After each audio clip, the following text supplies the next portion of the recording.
Em 1950, enquanto o mundo tentava se reconstruir após a Segunda Guerra Mundial, um exército marchava em direção ao lugar mais isolado da Terra. O que aconteceu no Tibete não foi apenas uma invasão, foi uma ofensiva contra um reino espiritual medieval. Mas afinal, o Tibete foi invadido ou libertado?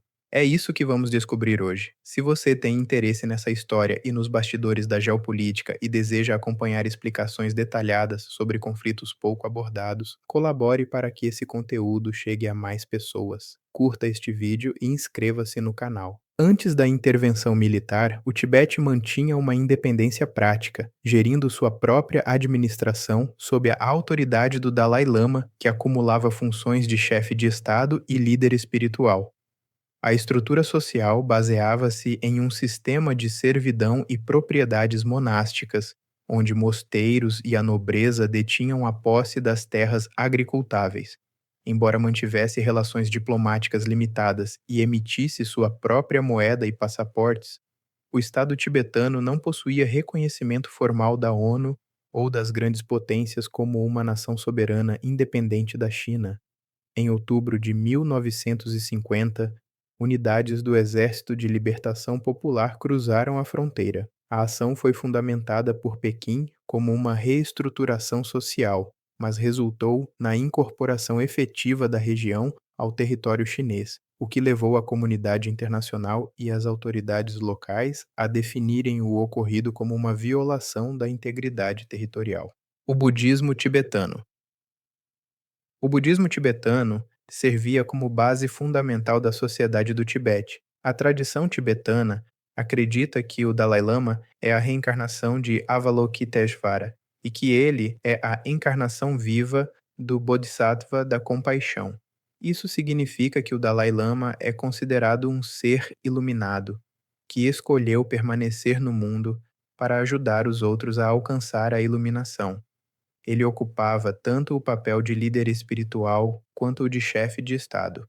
A influência religiosa estava presente em todos os setores da vida cotidiana, incluindo agricultura e política. O primeiro Dalai Lama, Gendun Drugpa, foi nomeado como tal em 1391, e desde então, cada Dalai Lama subsequente foi considerado a reencarnação do anterior. O atual Dalai Lama, Tenzin Gyatso, é o 14º Dalai Lama. Os mosteiros eram centros de aprendizado, arte e espiritualidade. Muitos tibetanos, especialmente homens, se tornavam monges, e os mosteiros eram fundamentais para a preservação da cultura e da religião tibetanas.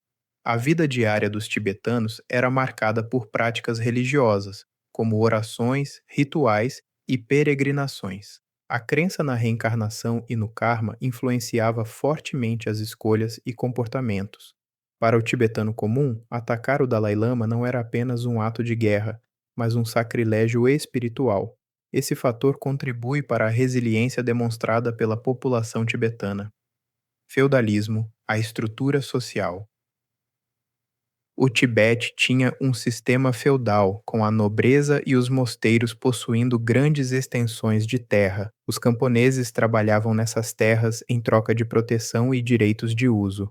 A sociedade tibetana era estratificada, com o Dalai Lama e a nobreza no topo, seguidos pelos monges e, finalmente, pelos camponeses e artesãos. Embora houvesse mobilidade social limitada, o sistema permitia certa flexibilidade, especialmente através da educação monástica. A economia tibetana era basicamente agrária, com a agricultura e a pecuária sendo as principais atividades.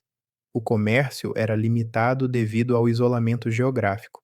A China usa esse argumento do feudalismo até hoje para justificar a ocupação. Isolamento, o Reino de Ouro. O Tibete é conhecido por sua geografia desafiadora, com montanhas altas e vales isolados. Isso contribuiu para seu isolamento histórico, tanto físico quanto cultural. O governo tibetano mantinha uma política de isolamento, limitando o contato com o mundo exterior. Isso era parcialmente devido à sua localização estratégica entre a China e a Índia, e parcialmente para preservar sua cultura e religião. O isolamento permitiu que o Tibete preservasse sua cultura e religião de forma única. No entanto, também significou que o país estava relativamente desconectado dos desenvolvimentos globais, o que alguns viam como um atraso em termos de modernização e desenvolvimento. O Tibete pré-1950 era um reino de ouro em muitos aspectos, com uma cultura rica e uma espiritualidade profunda. No entanto, o sistema feudal e o isolamento também apresentavam desafios. A invasão chinesa e a subsequente ocupação mudaram drasticamente o curso da história tibetana, levando a uma luta contínua pela preservação da identidade cultural e religiosa do Tibete. A Marcha de Mao. Por que a China precisava do Tibete em 1950?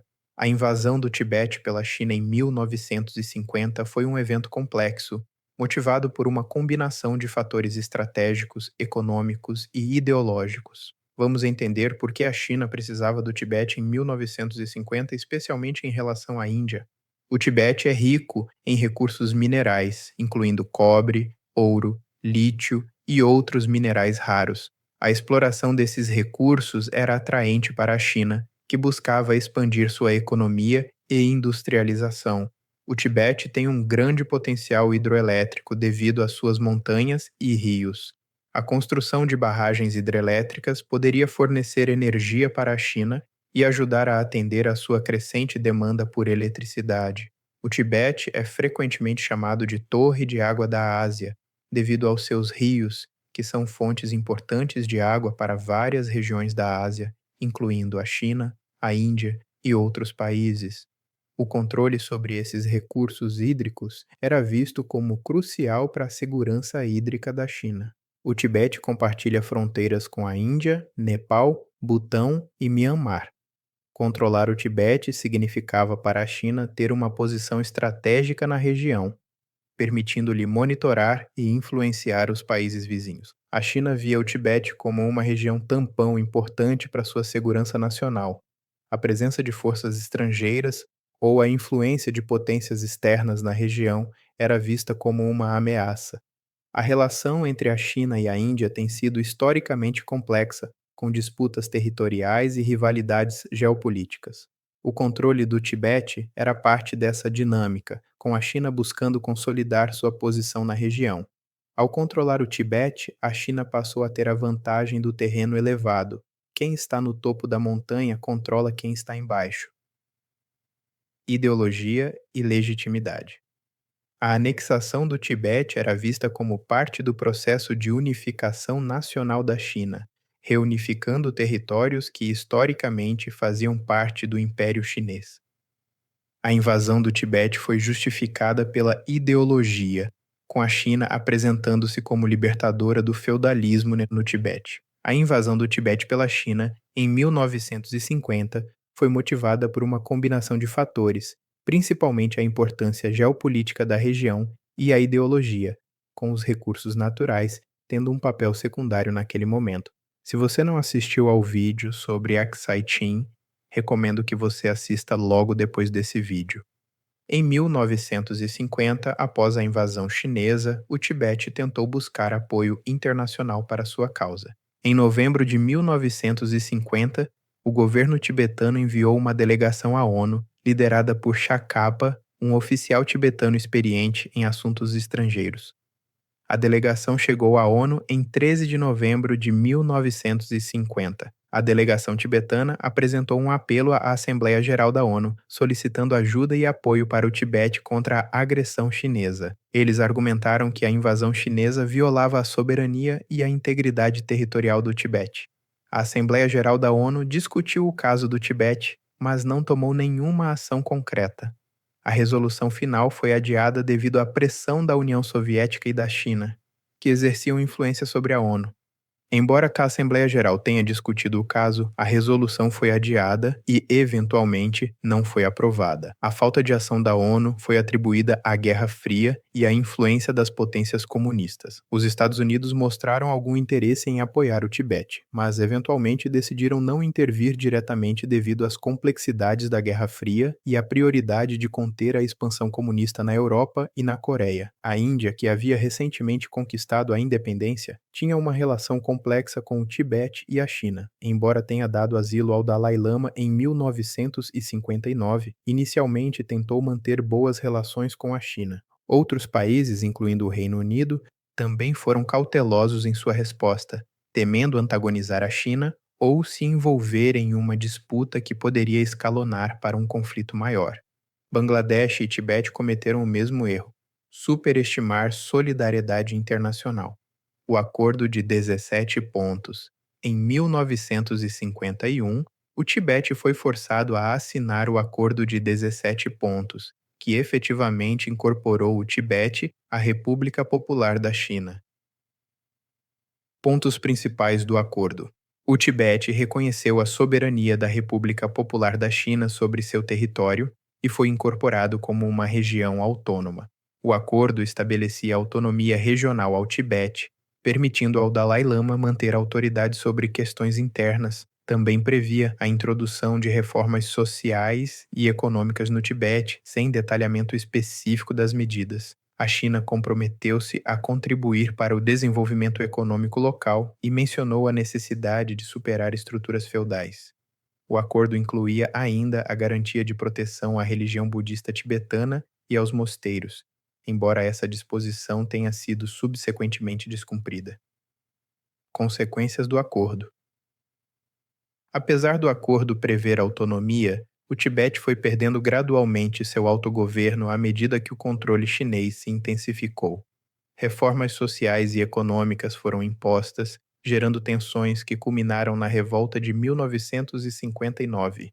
O governo chinês adotou políticas que reprimiram a cultura e a religião tibetanas, promovendo a destruição de mosteiros e perseguindo monges e praticantes budistas. A fuga do Dalai Lama para a Índia em 1959.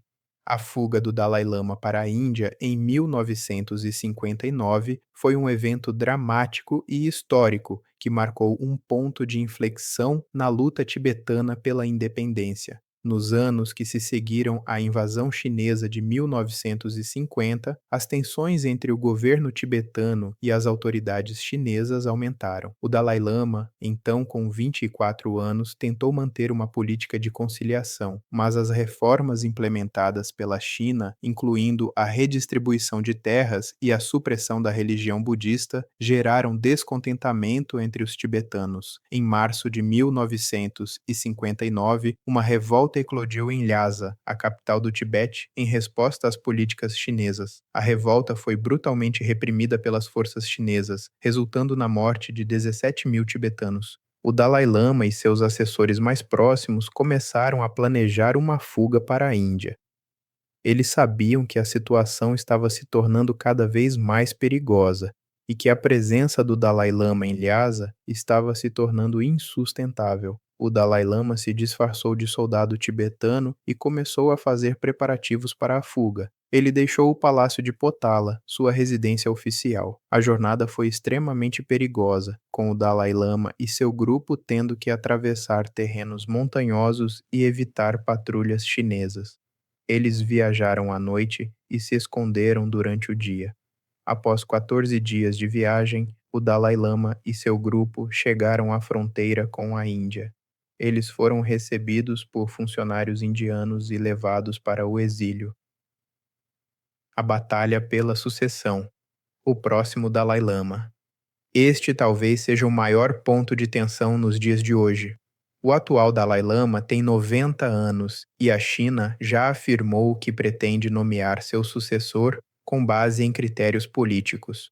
O próprio Dalai Lama declarou que talvez esta seja sua última reencarnação, ou que poderá renascer em um país livre como a Índia. Isso acende um alerta de crise religiosa e política no horizonte. Mas e o Tibete de hoje? 75 anos depois, os templos dividem espaço com arranha-céus e câmeras de vigilância, e a maior batalha já não envolve armas, mas a luta silenciosa pela alma de um povo. Você já sabia que o Dalai Lama vive até hoje exilado na Índia? Deixe nos comentários. Se você gosta de conteúdos que vão além do óbvio, considere se inscrever no canal e deixar o like.